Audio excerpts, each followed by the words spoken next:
नमस्कार, times now Bharat के morning bulletin news Uday में आप सभी का स्वागत है। मैं हूं आपके साथ हिमांशु दीक्षित और बुलेटिन में आपको दिखाएंगे देश दुनिया की तमाम बड़ी खबरें, वो खबरें जो आज दिन भर का एजेंडा तय करेंगी, वो खबरें जो आपके लिए जरूरी होंगी। लेकिन सबसे पहले देखिए फटाफट अंदाज में कुछ बड़ी खबरें।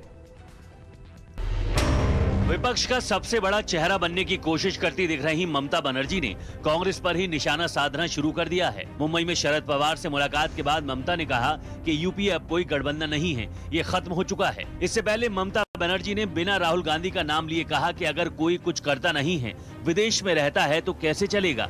इन बयानों पर कांग्रेस नेता अधीर रंजन चौधरी ने कहा कि ममता ने पागलपन शुरू कर दिया है। यूपी में समाजवादी पार्टी का विजय रथ आज बुंदेलखंड के ललितपुर पहुंचेगा। इस दौरान ललितपुर में अखिलेश यादव का रोड शो और रैली होगी। इससे पहले बांदा की रैली में समाजवादी पार्टी के अध्यक्ष अखिलेश यादव ने लोगों से पूछा कि उन्हें योगी सरकार चाहिए या योग्य सरकार। कांग्रेस महासचिव प्रियंका गांधी आज यूपी के मुरादाबाद में प्रतिज्ञा रैली करेंगी। कांग्रेस का दावा है कि इस रैली में 1 लाख से ज्यादा लोग जुटेंगे। रैली वाली जगह पर प्रियंका के साथ इंदिरा गांधी का भी कटआउट लगाया गया है। रैली स्थल पर लड़की हूँ लड़ सकती हूँ वाला नारा भी नजर आ रहा है। पंजाब में होने वाले विधानसभा चुनाव के लिए आम आदमी पार्टी पूरा जोर लगा रही है। इस कड़ी में पार्टी के संयोजक और दिल्ली के सीएम अरविंद केजरीवाल आज पठानकोट में तिरंगा यात्रा निकालेंगे। इस दौरान केजरीवाल के साथ मनीष सिसोदिया भी मौजूद रहेंगे। अरविंद केजरीवाल ने पंजाब के सीएम चरणजीत सिंह चन्नी पर उन्हें काला कहने का आरोप लगाया है। केजरीवाल ने चन्नी का एक वीडियो ट्वीट कर लिखा कि पंजाब की मां बहनों को ये काला बेटा या भाई पसंद है, उनको पता है कि मेरी नीयत साफ है। चन्नी ने केजरीवाल को लेकर कहा था कि पंजाब में पंजाबी रहते हैं, हमने गोरे अंग्रेजों को भगाया, अब क्या काले अंग्रेज राज करेंगे। अकाली दल के नेता मनजिंदर सिंह सिरसा बीजेपी में शामिल हो गए हैं। उन्हें बीजेपी में शामिल कराते हुए केंद्रीय मंत्री गजेंद्र शेखावत ने कहा कि सिरसा के आने से पंजाब में 3 महीने बाद होने वाले विधानसभा चुनाव में बीजेपी को फायदा होगा। बीजेपी में शामिल होने से पहले सिरसा ने दिल्ली सिख गुरुद्वारा मैनेजमेंट कमेटी के अध्यक्ष पद से इस्तीफा दे दिया है। राजस्थान के अलवर में एमबीबीएस छात्रा से गैंगरेप का मामला सामने आया है। पीड़िता अपने बैचमेट की बहन की शादी में शामिल होने अलवर आई थी, जहां उसके बैचमेट के एक दोस्त ने रेप किया, जबकि दूसरे दोस्त ने इस वारदात में साथ दिया। पुलिस ने मुख्य आरोपी 22 साल के रवि चौधरी को गिरफ्तार कर लिया है। यूपी एसटीएफ ने परीक्षा नियामक प्राधिकारी के निलंबित सचिव संजय उपाध्याय को गिरफ्तार कर लिया है। दिल्ली की प्रिंट करने वाली कंपनी के मालिक ने संजय उपाध्याय का नाम लिया था। संजय ने नियमों को दरकिनार करते हुए अपनी चहेती कंपनी को पेपर छापने का ऑर्डर दिया था। यूपी टीईटी पेपर लीक मामले में एसटीएफ ने अब तक 32 लोगों को गिरफ्तार किया है। दिल्ली के रघुवीर नगर में पुलिस ने डब्लू नाम के लड़के की हत्या का मामला सुलझा लिया है। पुलिस का कहना है कि बहन से दोस्ती पर भाई ने आपत्ति जताई थी, जिसके बाद उसके 2 दोस्तों शाहलम और लाडला ने उसकी हत्या कर दी। पुलिस ने कहा है कि इस हत्या में धर्म को लेकर कोई विवाद नहीं था। मध्य प्रदेश के ग्वालियर में एक युवक को बुरी तरह पीटने का मामला सामने आया है। एक महिला और उनके साथियों ने पहले जुलूस निकाला और फिर सरेराह उसकी पिटाई कर दी। पिटाई करने वाली महिला को लगा कि वो उसका पीछा कर रहा है। पुलिस ने 5 लोगों के खिलाफ केस दर्ज किया है। दिल्ली में आज से पेट्रोल सस्ता हो गया है। बुधवार को केजरीवाल सरकार ने राहत देते हुए पेट्रोल पर लगने वाले वैट में कटौती की थी। सरकार ने पेट्रोल पर लगने वाले वैट को 30% से घटाकर 19.40% कर दिया है, जिसके बाद पेट्रोल के दाम 8 रुपए प्रति लीटर कम हो गए हैं। देश के सबसे बड़े सरकारी बैंक भारतीय स्टेट बैंक ने एटीएम से पैसा निकालने के नियमों में बदलाव कर दिया है। नए नियमों के तहत कैश निकालने के लिए रजिस्टर्ड मोबाइल नंबर पर एक ओटीपी आएगा और उसके डालने के बाद ही एटीएम से कैश निकल सकेगा। कोरोना के नए वेरिएंट ओमाइक्रॉन के सामने आने के बाद सीरम इंस्टीट्यूट ने कोविशील्ड के बूस्टर डोज को बनाने के लिए सरकार से अनुमति मांगी है। सूत्रों के मुताबिक देश में वैक्सीन के पर्याप्त स्टॉक और नए कोरोना वायरस वेरिएंट के सामने आने के बाद बूस्टर डोज की मांग का हवाला देते हुए ड्रग रेगुलेटरी से इसकी मंजूरी की मांग की है। भारतीय जीवन बीमा निगम यानी कि एलआईसी अपना आईपीओ लाने वाला है। आईपीओ लाने से पहले एलआईसी ने कहा है कि सभी पॉलिसी होल्डर जल्द से जल्द अपना पैन अपडेट कर ले, ताकि उन्हें आईपीओ में हिस्सा लेने का मौका मिल सकेगा। प्रस्तावित प्लान के मुताबिक कुल आईपीओ का 10% हिस्सा पॉलिसी होल्डर के लिए रिजर्व रखा गया है। तो वहीं मुंबई में ममता बनर्जी के यूपीए पर सवाल उठाने पर कांग्रेस भड़क गई और कांग्रेस नेता अधीर रंजन चौधरी ने ममता बनर्जी पर पलटवार करते हुए कहा है कि यूपीए क्या है ममता को नहीं पता। और इतना ही नहीं, उन्होंने कहा कि ममता बनर्जी ने अब ज्यादा पागलपन शुरू किया है। दरअसल ममता बनर्जी ने एनसीपी नेता शरद पवार से मुलाकात के बाद बयान दिया था कि अभी यूपीए कुछ भी नहीं है जिस पर कांग्रेस भड़क गई है। लगता है कि शरद जी को अब यूपीए का नेतृत्व करना चाहिए, चेयरमैन बनाना चाहिए। अरे क्या यूपीए? अभी यूपीए नहीं है। यूपीए क्या है? क्लियर करेगा बैठ के। यूपीए क्या है ये ममता बनर्जी को पता नहीं है क्या? पता नहीं। मुझे लगता है कि थोड़ा ज्यादा पागलपन शुरू कर दिए हैं। उनको लगा कि सारे हिंदुस्तान ममता बनता करना शुरू कर दिए हैं, लेकिन हिंदुस्तान के मतलब बंगाल नहीं है, बंगाल के मतलब हिंदुस्तान नहीं। और बंगाल में भी अभी ममता बनर्जी जो चाल चाली थी पिछले चुनाव में, वो धीरे धीरे उजागर हो रहे हैं। तो यहां पर टकराव जारी है। वहीं ममता बनर्जी ने कांग्रेस के खिलाफ तल्ख तेवर जारी रखते हुए बिना नाम लिए राहुल गांधी पर भी हमला बोला और कहा कि कोई व्यक्ति कुछ ना करे और सिर्फ विदेश में ही रहे तो काम कैसे चलेगा। अगर विपक्ष एकजुट हो जाए तो बीजेपी को जाना होगा। अगर कोई कुछ करते ही नहीं है, आधा टाइम आप विदेश में रहो, तो पॉलिटिक्स कैसे होगा? पॉलिटिक्स में आपको कंटिन्यूअस एंडेवर देना चाहिए और इसमें हम फेडरल स्ट्रक्चर का पॉक्स में है। I want that federal structure should be strong and it is better all the regional parties if we can work together. Regional party build up the national party. If all the regional parties are together, it is a very easy game to defeat the BJP.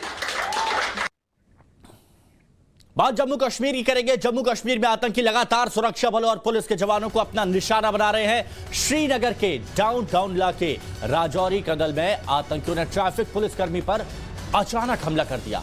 आतंकियों की firing में traffic पुलिसकर्मी शहीद हो गए और हमले के बाद पूरे शहर में सुरक्षा चाक चौबंद कर दी गई है। शहर में आने जाने वाले सभी रास्तों पर विशेष नाके लगाए गए हैं और अब तक किसी आतंकी संगठन ने हमले की जिम्मेदारी नहीं ली है। तो ये कोशिश टारगेट किलिंग जो की जा रही है आतंकियों की तरफ से, उसमें एक एक जवान को टारगेट किया जा रहा है। 1 या 2 की संख्या में आतंकी आते हैं, भीड़ भाड़ वाले इलाके में ग्रेनेड फेंकते हैं या ताबड़तोड़ गोलियां चलाते हुए भीड़ से भागने की कोशिश करते हैं। और उधर राजस्थान के अलवर में एमबीबीएस छात्रा के साथ गैंगरेप का मामला सामने आया है। पीड़ित की शिकायत पर पुलिस ने मामले के मुख्य आरोपित रवि चौधरी को गिरफ्तार कर लिया और यह बताया जाता है कि पीड़ित का बैचमेट दोस्त अनिल की बहन की शादी में शामिल होने के लिए वो अलवर आई थी और होटल में अनिल के दोस्त रवि ने उसके साथ रेप की वारदात को अंजाम दिया, जबकि दूसरे दोस्त रविंद्र ने वारदात में रवि की मदद की है। और चलिए अब आपको दिखाते हैं आपके राज्यों की कुछ बड़ी खबरें। यूपी विधानसभा चुनाव से पहले सीएम योगी पूरी तरह एक्शन मोड में हैं। हर वो बिसात बिछाए जा रही हैं जिससे कि वोटरों को अपने पाले में जोड़ा जा सके और पिछली जीत को दोहराया जा सके। आज इसी कड़ी में सीएम योगी यूपी के छात्र छात्राओं को बड़ा तोहफा देने जा रहे हैं। सीएम 12 लाख से ज्यादा छात्र छात्राओं के खाते में ऑनलाइन स्कॉलरशिप की सौगात देने जा रहे हैं। सीएम कुछ स्टूडेंट से बातचीत भी कर सकते हैं। वैसे तो हर साल छात्रवृत्ति बांटने का ये कार्यक्रम 2 अक्टूबर और 26 जनवरी को होता है, लेकिन अगले साल विधानसभा चुनाव होने हैं, लिहाजा सरकार की कोशिश है कि दिसंबर तक सभी छात्र छात्राओं को छात्रवृत्ति मिल जाए। सीएम योगी अपने सरकारी आवास 5 कालिदास मार्ग से वर्चुअली छात्र और छात्राओं को छात्रवृत्ति देंगे। यूपी विधानसभा में जीत हासिल करने के लिए अखिलेश यादव जी जान से जुट गए हैं। इसी कड़ी में वो 3 दिन के बुंदेलखंड दौरे पर हैं। आज अखिलेश यादव ललितपुर में होंगे। यहाँ वो कई कार्यक्रमों में हिस्सा लेंगे। पानपुर के ग्रामवीर में महाराजा खेत सिंह की प्रतिमा का अनावरण करेंगे। इसके साथ ही किन्नौट बाग में जनसभा को संबोधित करेंगे। बुंदेलखंड की 19 विधानसभा सीटों पर जीत हासिल करने के लिए समाजवादी पार्टी जोर आजमाइश कर रही है। बुंदेलखंड में 4 लोकसभा सीट हैं, जिस पर इस समय बीजेपी का कब्जा है। किसी भी कीमत पर इन सभी सीटों पर अखिलेश अपना कब्जा जमाना चाहते हैं। उधर प्रियंका वाड्रा आज मुरादाबाद में प्रतिज्ञा रैली को संबोधित करेंगी। यूपी कांग्रेस का दावा है कि इस रैली में करीब 1 लाख लोग शामिल होंगे। यूपी में अगले साल होने वाले विधानसभा चुनाव को लेकर सभी पार्टियों ने कमर कस ली है। कांग्रेस भी चुनाव में जीत हासिल करने के लिए जी जान से मेहनत कर रही है। प्रियंका यूपी में लगातार रैली कर यूपी की योगी सरकार पर हमला बोल रही हैं।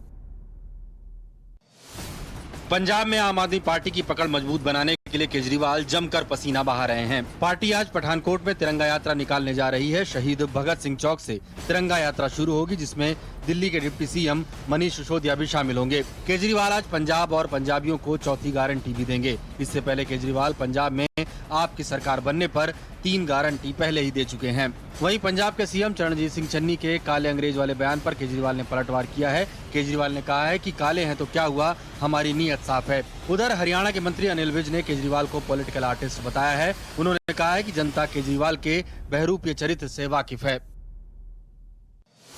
श्रीनगर के राजौरी कदल इलाके में आतंकवादियों ने ट्रैफिक पुलिस पर फायरिंग की। इस हमले में ट्रैफिक पुलिस का एक जवान शहीद हो गया। शहीद सिपाही की पहचान मोहम्मद अब्दुल्ला के रूप में हुई है, जो राजौरी कदल में अपनी ड्यूटी दे रहे थे। ट्रैफिक पुलिसकर्मी की आतंकी हमले में हत्या के बाद पूरे शहर में सुरक्षा व्यवस्था बढ़ाने के साथ ही शहर में आने जाने के सभी रास्तों पर विशेष नाकेबंदी की गई है। सुरक्षा बलों ने इलाके को घेर कर हमलावरों की तलाश तेज कर दी है। इधर ऑपरेशन ऑल आउट के तहत पुलवामा में सुरक्षा बलों ने 2 आतंकियों को ढेर कर दिया। मारे गए आतंकियों में से एक जैश-ए-मोहम्मद का कमांडर है, जबकि दूसरा विदेशी आतंकी है। सुरक्षा बलों ने आतंकवादियों के होने की सूचना के बाद मंगलवार देर रात इलाके में अभियान शुरू किया था। राजस्थान के अलवर में एमबीबीएस के स्टूडेंट से गैंगरेप के मामले में पुलिस ने मुख्य आरोपी रवि चौधरी को गिरफ्तार कर लिया है। महिला थाने में पीड़िता ने मामला दर्ज कराया था, जिसके बाद पुलिस ने कार्रवाई करते हुए आरोपी को गिरफ्तार कर लिया। पुलिस के मुताबिक पीड़िता बैचमेट दोस्त अनिल की बहन की शादी में शामिल होने आई थी, जहाँ पर होटल में आरोपियों ने इस वारदात को अंजाम दिया। इस मामले को लेकर अब राजनीति भी शुरू हो गई है। बीजेपी ने कानून व्यवस्था का मुद्दा उठाते हुए गहलोत सरकार की घेराबंदी शुरू कर दी है। संसद का शीतकालीन सत्र जब से शुरू हुआ है, हर दिन किसी न किसी बात पर हंगामा हो रहा है और सत्र के तीसरे दिन भी 12 सांसदों के निलंबन को लेकर हंगामा जारी रहा। संसद परिसर में गांधी की मूर्ति के सामने विपक्षी दल के सांसदों ने प्रदर्शन किया और दोनों तरफ से निलंबन को लेकर बयानबाजी हुई। ये रिपोर्ट देखिए, समझेंगे आप।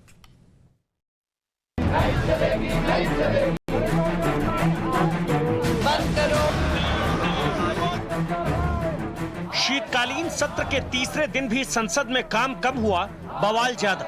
12 सांसदों के निलंबन को लेकर शुरू हुआ हंगामा आज भी संसद के अंदर और बाहर दिखा। विपक्षी दलों के सांसद संसद भवन परिसर में गांधी मूर्ति के सामने बैठे रहे, प्रदर्शन करते रहे। सांसद हाथों में प्ले कार्ड लेकर नारेबाजी करते रहे। इस प्रदर्शन में राहुल गांधी भी शामिल थे।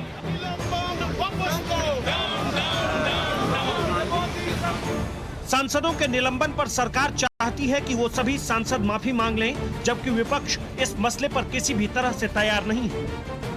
अरे वो तो छोड़िए, माफीनामा नहीं होगा। हम उनसे विनती कर रहे हैं, जो हुआ वो हुआ है, वो भूल जाइए। सब मिलके देश के हित में, जनता के हित में काम करेंगे। विपक्ष की अपनी राग है और सरकार की अपनी। मुख्तार अब्बास नकवी सामने आए, कहा संसद की गरिमा को ध्यान में रखना होगा। मैं तो एक ही बात कहूँगा, ये सामंती गुरूर और सन की सुरूर से बाहर निकलो हुजूर, और संसद की मर्यादा और संसद की गरिमा का सम्मान करिए। इन सब के बीच जया बच्चन की वो तस्वीर सामने आई जब वो प्रदर्शन कर रहे विपक्षी सांसदों को चॉकलेट बांटती दिखी। एक एक करके जया बच्चन ने सबको चॉकलेट दिया। सभी सांसद हंसते मुस्कुराते चॉकलेट का स्वाद लेते रहे।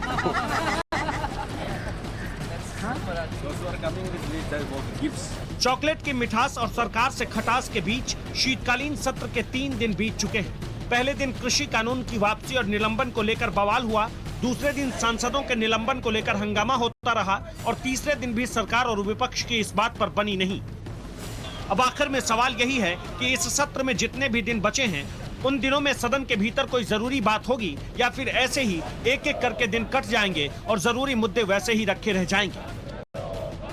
Bureau report, times Now Navbharat. और चलिए अब आपको उत्तराखंड से जुड़ी खबर बताते हैं। उत्तराखंड में मंदिरों से सरकार का दखल अब खत्म हो गया है। उत्तराखंड सरकार ने धार्मिक न्यास को भंग कर दिया और अब बिहार में विवाद शुरू हो गया। विवाद निजी मंदिरों को सार्वजनिक श्रेणी में लाने को है और सार्वजनिक घोषित करने के बाद उन मंदिरों से 4% टैक्स की वसूली की जाएगी और विवाद इसी टैक्स वसूली पर है। किन निजी मंदिरों को सार्वजनिक घोषित किया गया है, क्या इसकी प्रक्रिया होगी, देखिए एक्सक्लूसिव रिपोर्ट।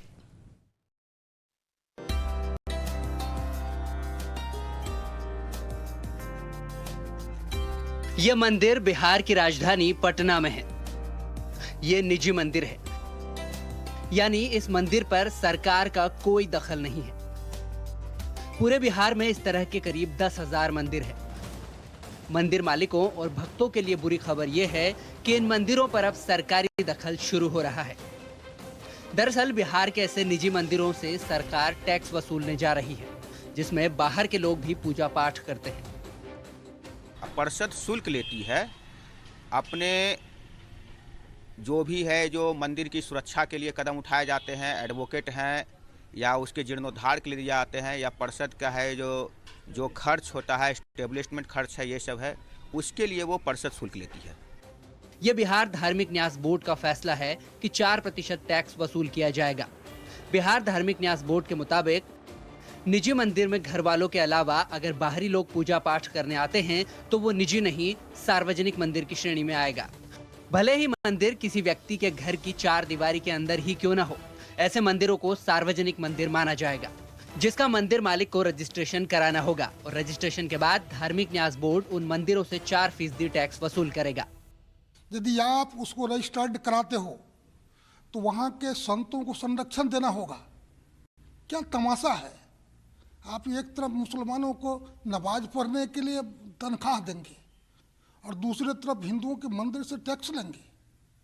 मंदिर का टैक्स लो, मकतब चलाओ, मंदिर का टैक्स लो, मुसलमानों को ये चलाओ, ये सब ठीक नहीं है और इसका डट कर विरोध किया जाएगा। मैं विश्व हिंदू परिषद की ओर से कहता हूँ कि देश स्तर पर विरोध करेंगे इसका। और यदि आप हर एक धर्म संस्थानों को मुक्त करते हो तो हिंदू के धार्मिक संस्थानों को भी मुक्त करो।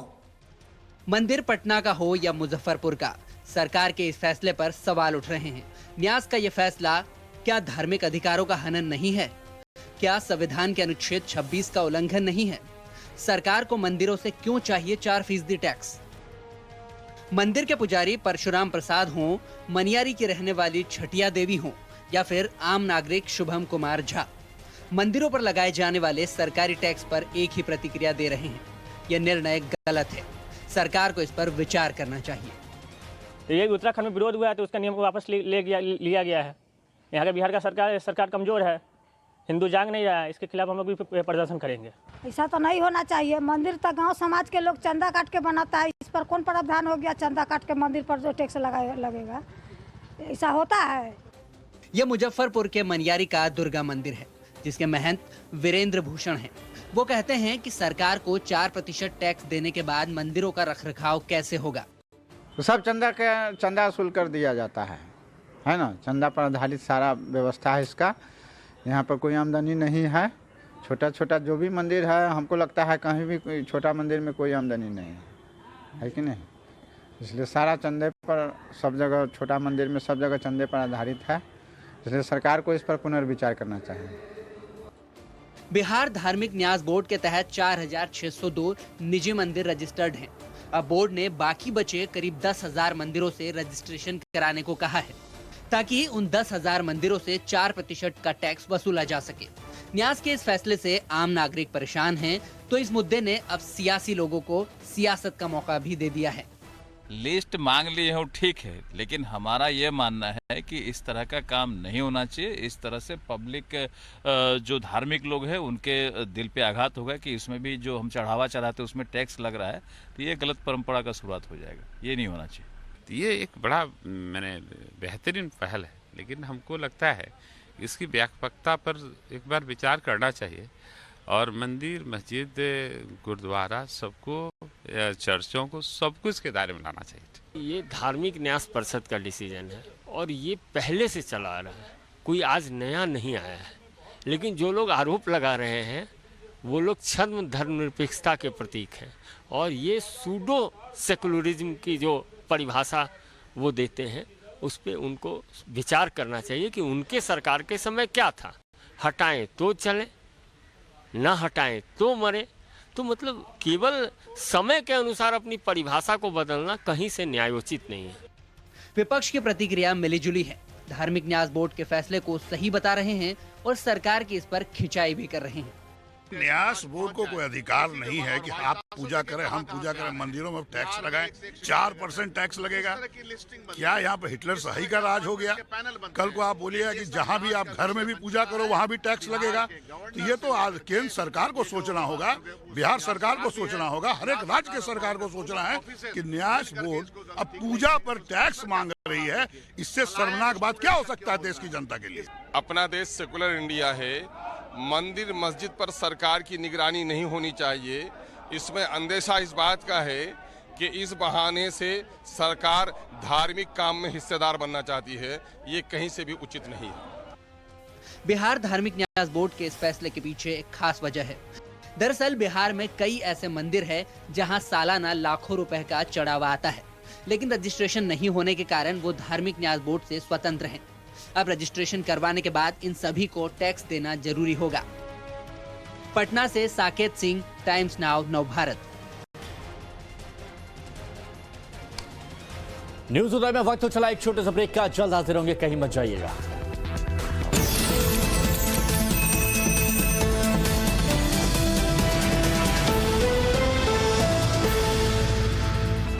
ब्रेक के बाद आपका स्वागत है। कोरोना के नए वेरिएंट ओमाइक्रॉन पर आज लोकसभा में चर्चा हो सकती है और सदन में नए वेरिएंट पर सरकार जानकारी दे सकती है। दूसरी तरफ ओमाइक्रॉन ने दुनिया के 23 देशों तक अपनी जड़ें जमा ली हैं। WHO ने इसकी पुष्टि कर दी है।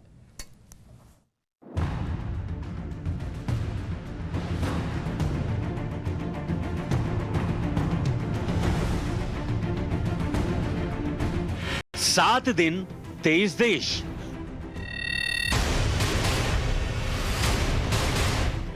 कोरोना के नए वेरिएंट ओमाइक्रॉन की खतरनाक रेस। महामारी के नए वेरिएंट ओमाइक्रॉन की यही रफ्तार देश और दुनिया को डरा रही है। महज 7 दिनों के भीतर इस वेरिएंट ने 23 देशों तक अपनी जड़ें जमा ली हैं। यह आंकड़ा लगातार बढ़ता ही जा रहा है।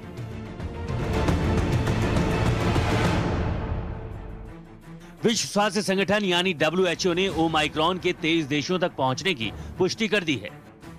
ब्रिटेन में बुधवार को इस वेरिएंट के 9 नए केस रिकॉर्ड किए गए, जिसके बाद यहां ओमाइक्रॉन के कुल केस 32 तक जा पहुंचे हैं। इसके साथ ही दक्षिण कोरिया में भी ओमाइक्रॉन के 5 केस दर्ज किए गए हैं। नॉर्वे में पहली बार एक साथ वेरिएंट के 2 केस सामने आए हैं। अब आपको एक मैप के जरिए ये भी दिखा देते हैं कि कोरोना का ये नया वेरिएंट किन देशों तक फैल चुका है और कहां इसके कितने मामले हैं। दक्षिण अफ्रीका में 77, ब्रिटेन में 32, बोत्सवाना में 19, नीदरलैंड्स में 16, डेनमार्क में 4, जर्मनी में 1, इजराइल में 4, स्वीडन में 3, ऑस्ट्रिया में 1, सऊदी अरब में 1, कनाडा में 6, बेल्जियम में 1, हांगकांग में 4, पुर्तगाल में 13, इटली में 9, ब्राजील में 2, स्पेन में 2, ऑस्ट्रेलिया में 7, फ्रांस में 1 और चेक रिपब्लिक में वेरिएंट का 1 केस दर्ज किया जा चुका है।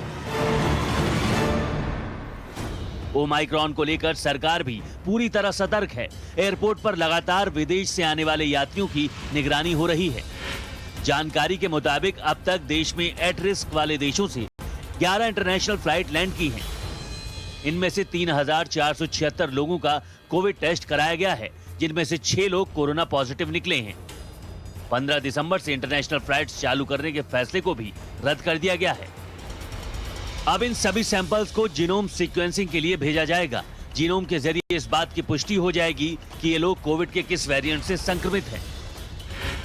वहीं मथुरा के वृंदावन में भी 10 विदेशी कोरोना पॉजिटिव होने की जानकारी सामने आई है, जिनमें से 3 बिना जानकारी दिए निकल चुके हैं। पीएमसी ने मुंबई में आने वाले घरेलू यात्रियों के लिए भी RT-PCR की नेगेटिव रिपोर्ट अनिवार्य कर दी है। मुंबई में रेलवे स्टेशनों पर टिकट के साथ कोविड टेस्ट चेकिंग की भी जांच की जा रही है।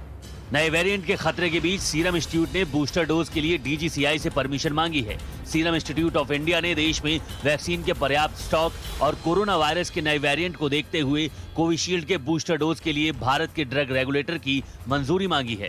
इधर अस्पतालों ने किसी भी हालात से निपटने के लिए अपनी तैयारी तेज कर दी है। हमें अलग से एक वार्ड की व्यवस्था करनी है।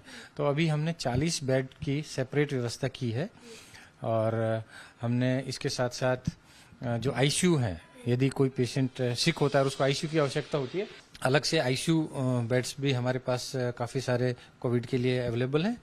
और इसके साथ साथ comprehensive testing, diagnostic facility, treatment facility, वो सब हमारे पास यहाँ लोकनायक में है।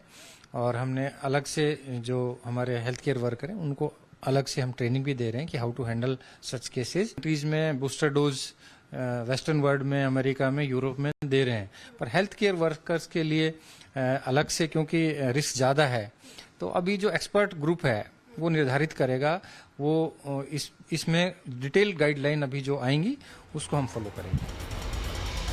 नए वेरिएंट के खतरे को देखते हुए कई देशों ने ट्रैवल बैन कर दिए हैं, तो कई देशों ने बाहरी लोगों के लिए अपने बॉर्डर बंद कर दिए हैं।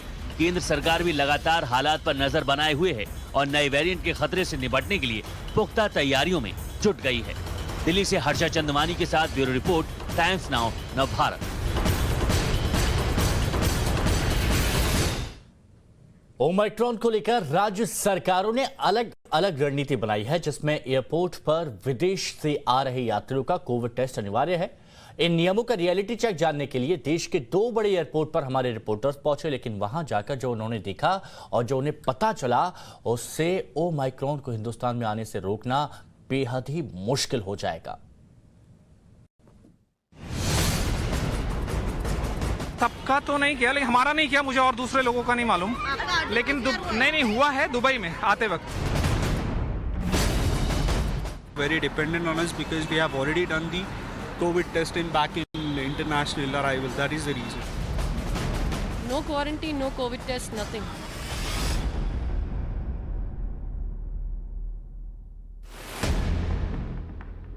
ओमिक्रॉन का खतरा बढ़ रहा है।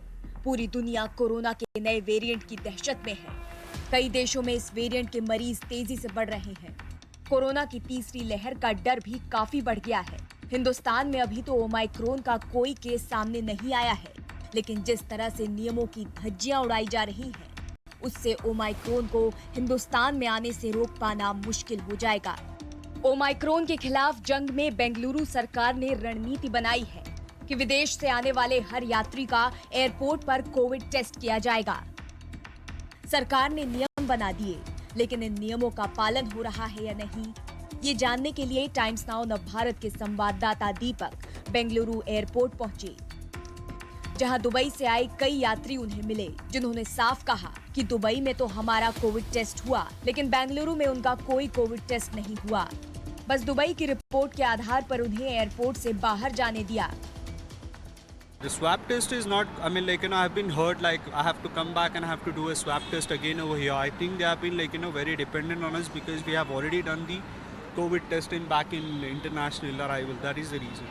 When you come here on arrival, they ask you for your Air Suvidha form, and also you have to submit your RT-PCR result. You give the documents to them, and then you just leave. Did any of the officials here ask you to quarantine or anything? No, nothing of that sort. No quarantine, no COVID test, nothing. आपने इन यात्रियों के बयान को सुना, जिससे साफ हुआ है कि ओमिक्रॉन के खिलाफ जंग के लिए प्लानिंग हो रही है।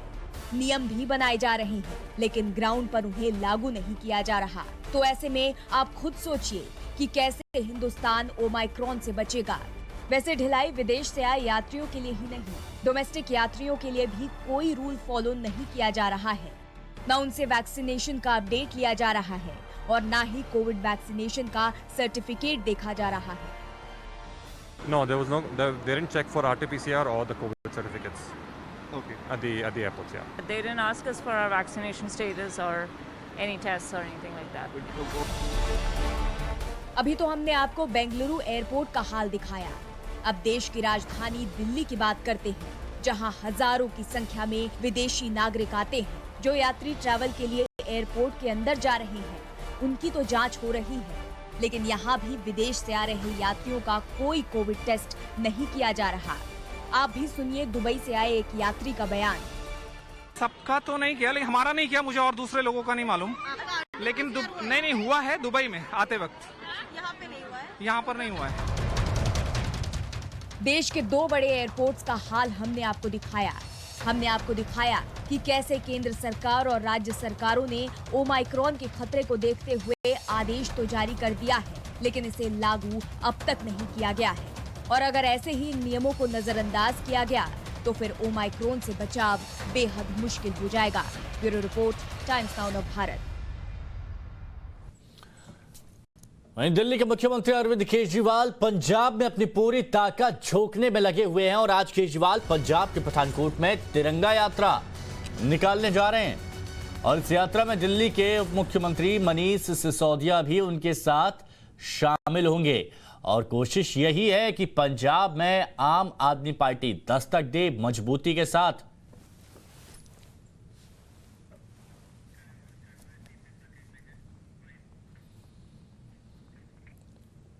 और पंजाब में इस बार मुकाबला त्रिकोणीय है। कांग्रेस सत्ता बचाने की लड़ाई लड़ रही है, वहीं बीजेपी और आम आदमी पार्टी भी लगातार दांव चल रही है। और इस चुनावी माहौल के बीच टाइम्स नाउ ऑफ भारत संवाददाता पुलकित नागर ने पंजाब में लोगों से बात की, चुनावी माहौल को समझा। देखिए हमारी एक्सक्लूसिव रिपोर्ट।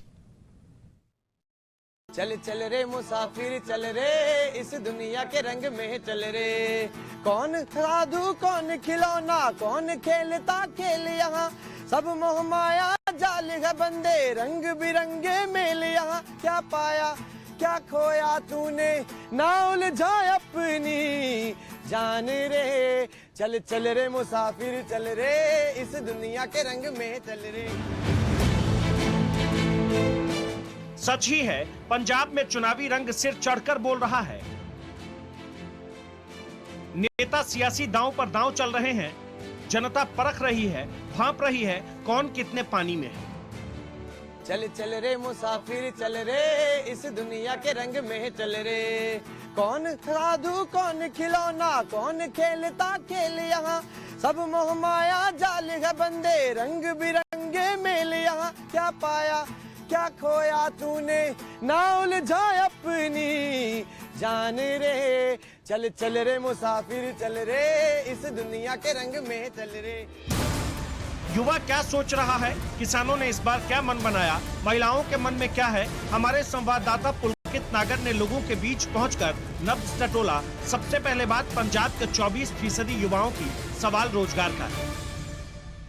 पंजाब में रोजगार भी बड़ा मुद्दा है और यही वजह है कि तमाम राजनीतिक दल ये सवाल पूछ रहे हैं कांग्रेस से कि आपने कितने युवाओं को रोजगार दिया और युवाओं की सोच क्या है। क्या वाकई पंजाब सरकार ने कुछ किया है? जो पॉलिटिकल पार्टियां चुनाव के वक्त रोजगार की घोषणाएं करती हैं वो मिलता है या नहीं, ये जान लेते हैं। पंजाब का यूथ हमारे साथ है। कुछ हो पा रहा है क्या? सरकार जो भी सत्ता में बैठी है, जब वो सत्ता में नहीं होती और चुनावी वादे हो रहे होते हैं तो बहुत बड़े बड़े होते हैं, लेकिन सत्ता पाने के बाद कुछ होता है क्या ग्राउंड पे? मेरे को नहीं लगता अभी कुछ हो रहा है ग्राउंड पे। बीटेक किया मैंने। रोजगार मिल पाया? नहीं, बिल्कुल नहीं मिल पाया सर। कितने साल कोशिश की? सर मैं 17 पास आउट हूँ, 4 साल हो गया सर, अभी तक कोई जॉब की वैकेंसी नहीं निकलती है। टेक्निकल पंजाब में कह लो, टेक्निकल जो जॉब ही नहीं है। नौकरी मिले या अपना कोई स्टार्टअप किया जाए? नौकरी तो मिलनी चाहिए, जो बेसिक नीड है। समझ गए होंगे पंजाब के युवाओं की मन की बात। मोहाली के मशहूर स्टीम टी कैफे पर युवा जुटते हैं तो चर्चा का बड़ा मुद्दा रोजगार ही रहता है। केंद्र सरकार ने स्टार्टअप का नारा दिया, लेकिन ये भी सच ही है, हर किसी के पास व्यापार के लिए पूंजी नहीं होती। पंजाब का मुद्दा रोजगार से जुड़ा हुआ है क्या? बड़ा मुद्दा है रोजगार पंजाब के लिए? रोजगार पंजाब का, रोजगार तो किसी का सही, मुद्दा तो रोजगार पे ही अटकता है जाके, चाहे कहीं भी सही। चलिए, 2017 के चुनाव में बादल सरकार पंजाब में फैले ड्रग्स की वजह से निशाने पर थी, तो अब 2022 के चुनाव से पहले कांग्रेस की सरकार पर हमले हो रहे हैं। ड्रग्स की बड़ी तादाद का पकड़ा जाना सबूत है, अब भी माफियाओं का खेल बदस्तूर जारी है। पाकिस्तान से ड्रग्स की खेप लगातार भेजी जाती है। हालांकि इन 5 सालों में पंजाब में रिहैब सेंटर की संख्या बढ़ी है, लेकिन चिंता की बात यह कि ड्रग्स सेवन करने वाले युवकों की तादाद कम नहीं हो रही। हमने नशे और ड्रग्स के इस खेल पर पंजाब की महिलाओं से भी बात की। बहुत सारे युवा है जो नशे में घिरे हुए हैं, लेकिन इस बार वो मुद्दा नजर नहीं आता है। तो क्या मानती हैं आप कि नशा भी पंजाब के लिए बड़ा मुद्दा है या वो समय के साथ खत्म हो गया? नशा पंजाब ਲਈ ਮੁੱਦਾ ਪਿਛਲੇ ਇਲੈਕਸ਼ਨ 'ਚ ਬਣਾਇਆ ਗਿਆ ਸੀਗਾ ਕਿ ਨਸ਼ੇ ਦਾ ਖਾਤਮਾ ਕੀਤਾ ਜਾਏਗਾ, ਲੇਕਿਨ ਐਸਾ ਸਾਨੂੰ ਕੋਈ ਕੁਝ ਨਜ਼ਰ ਨਹੀਂ ਆਇਆ। ਤੇ ਜਿੰਨਾ ਜ਼ਿਆਦਾ ਜਿਵੇਂ ਮੀਡੀਆ ਤੇ ਜਾਂ ਜਿਵੇਂ ਉੜਤਾ ਪੰਜਾਬ ਵਰਗੀਆਂ ਫਿਲਮਾਂ ਬਣਾ ਕੇ ਪੰਜਾਬ ਨੂੰ ਜੋ ਅਕਸ ਪੇਸ਼ ਕੀਤਾ ਜਾਂਦਾ ਹੈ, ਇਹ ਹਾਲ ਵੀ ਨਹੀਂ ਹੈ। ਨਸ਼ਾ ਤਾਂ ਹਰ ਜਗ੍ਹਾ ਹੈ, ਅਮਰੀਕਾ ਜਾਓ, ਕੈਨੇਡਾ ਜਾਓ, ਹਰ ਜਗ੍ਹਾ ਨਸ਼ਾ ਹੈਗਾ ਹੈ। ਹਰ ਤਰ੍ਹਾਂ ਦੇ ਲੋਕ ਹੈਗੇ, ਹਰ ਜਗ੍ਹਾ ਹਰ ਤਰ੍ਹਾਂ ਦੇ ਲੋਕ ਹੈਗੇ, ਨਸ਼ਾ ਕਰਨ ਵਾਲੇ ਵੀ ਹੈਗੇ, नहीं करने वाले भी हैगे।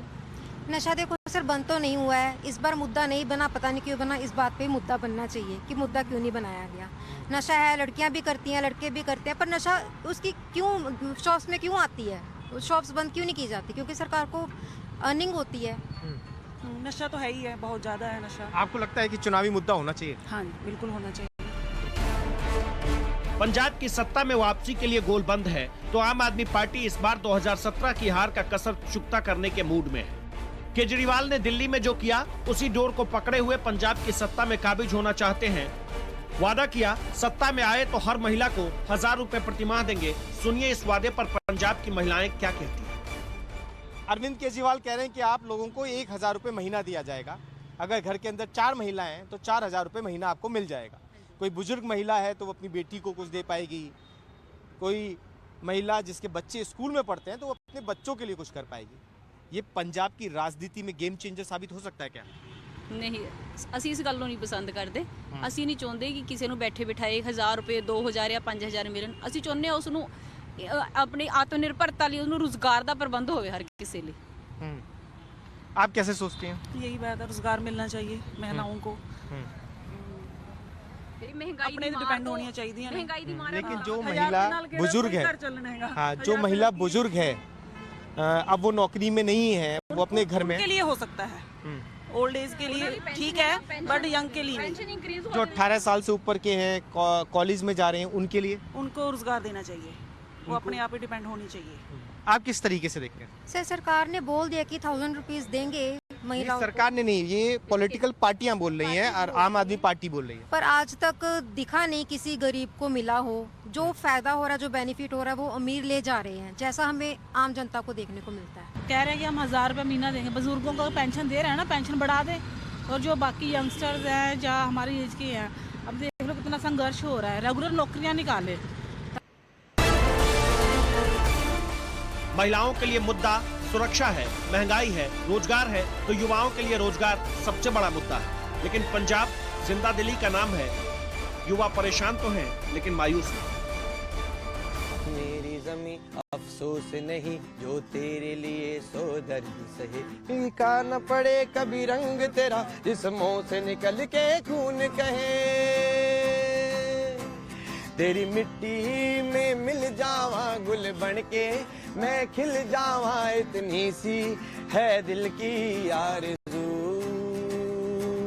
तेरे खेतों में लहरावा, तेरी नदियों में बह जावा, इतनी सी है दिल की आरज़ू।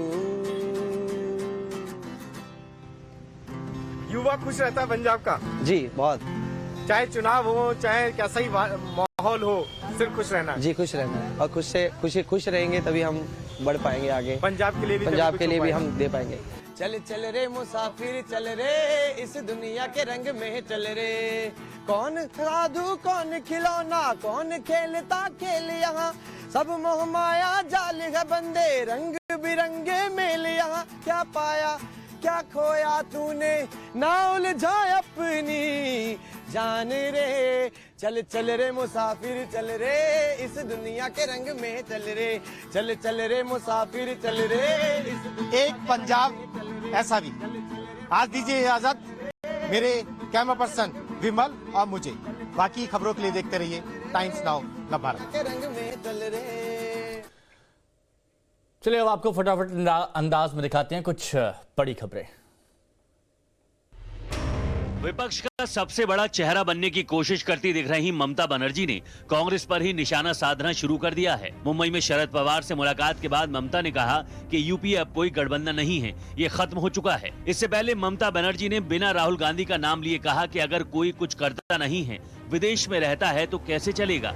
इन बयानों पर कांग्रेस नेता अधीर रंजन चौधरी ने कहा कि ममता ने पागलपन शुरू कर दिया है। कृषि मंत्री नरेंद्र सिंह तोमर ने कहा है कि सरकार के पास किसान आंदोलन के दौरान हुई किसानों की मौत का आंकड़ा नहीं है।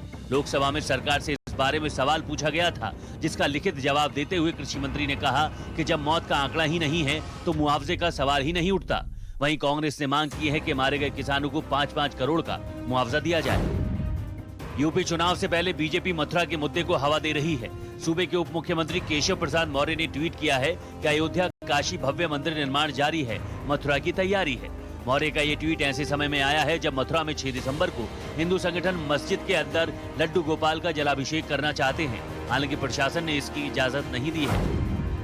श्रीनगर में आतंकियों ने ट्रैफिक पुलिस के जवान की गोली मारकर हत्या कर दी है। घटना के बाद गंभीर रूप से घायल जवान को अस्पताल में भर्ती कराया गया, लेकिन उनकी जान नहीं बचाई जा सकी। ये जवान राजौरी कदल इलाके में तैनात था, तभी अचानक आए आतंकियों ने उस पर फायरिंग कर दी।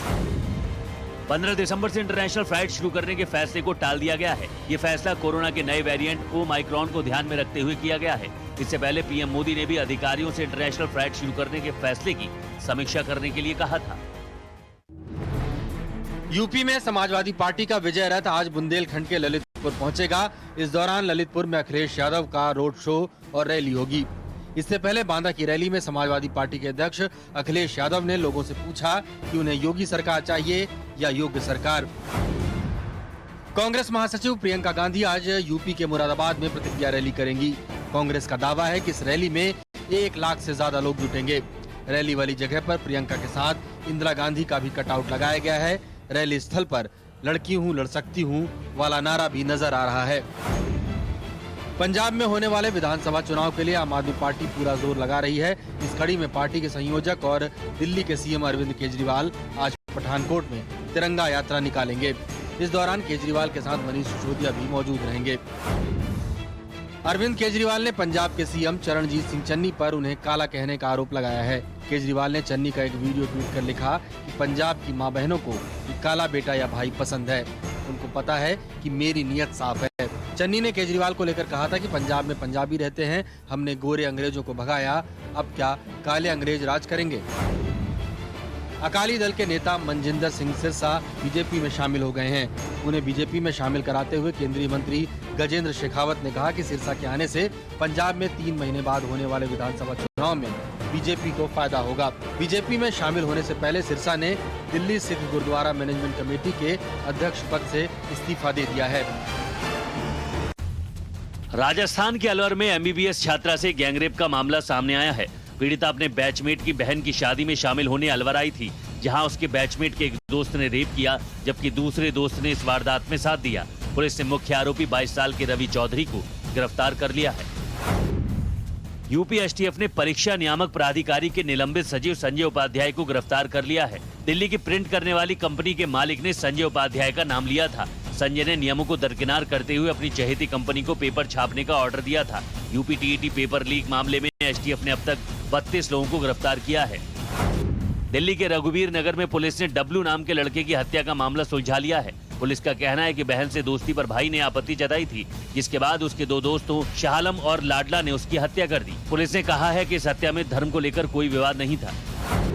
मध्य प्रदेश के ग्वालियर में एक युवक को बुरी तरह पीटने का मामला सामने आया है। एक महिला और उनके साथियों ने पहले जुलूस निकाला और फिर सरेराह उसकी पिटाई कर दी। पिटाई करने वाली महिला को लगा कि वो उसका पीछा कर रहा है। पुलिस ने 5 लोगों के खिलाफ केस दर्ज किया है। दिल्ली में आज से पेट्रोल सस्ता हो गया है। बुधवार को केजरीवाल सरकार ने राहत देते हुए पेट्रोल पर लगने वाले वैट में कटौती की थी। सरकार ने पेट्रोल पर लगने वाले वैट को 30% से घटाकर 19.40% कर दिया है, जिसके बाद पेट्रोल के दाम 8 रुपए प्रति लीटर कम हो गए हैं। देश के सबसे बड़े सरकारी बैंक भारतीय स्टेट बैंक ने एटीएम से पैसा निकालने के नियमों में बदलाव कर दिया है। नए नियमों के तहत कैश निकालने के लिए रजिस्टर्ड मोबाइल नंबर पर एक ओटीपी आएगा और उसके डालने के बाद ही एटीएम से कैश निकल सकेगा। कोरोना के नए वेरिएंट ओमाइक्रॉन के सामने आने के बाद सीरम इंस्टीट्यूट ने कोविशील्ड के बूस्टर डोज को बनाने के लिए सरकार से अनुमति मांगी है। सूत्रों के मुताबिक देश में वैक्सीन के पर्याप्त स्टॉक और नए कोरोना वायरस वेरिएंट के सामने आने के बाद बूस्टर डोज की मांग का हवाला देते हुए ड्रग रेगुलेटरी से इसकी मंजूरी की मांग की है। भारतीय जीवन बीमा निगम यानी कि LIC अपना IPO लाने वाला है। आईपीओ लाने से पहले LIC ने कहा है कि सभी पॉलिसी होल्डर जल्द से जल्द अपना पैन अपडेट कर ले ताकि उन्हें आईपीओ में हिस्सा लेने का मौका मिल सकेगा। प्रस्तावित प्लान के मुताबिक कुल आईपीओ का 10% हिस्सा पॉलिसी होल्डर के लिए रिजर्व रखा गया है। यहाँ वक्त चला एक छोटे से ब्रेक का, जल्द हाजिर होंगे।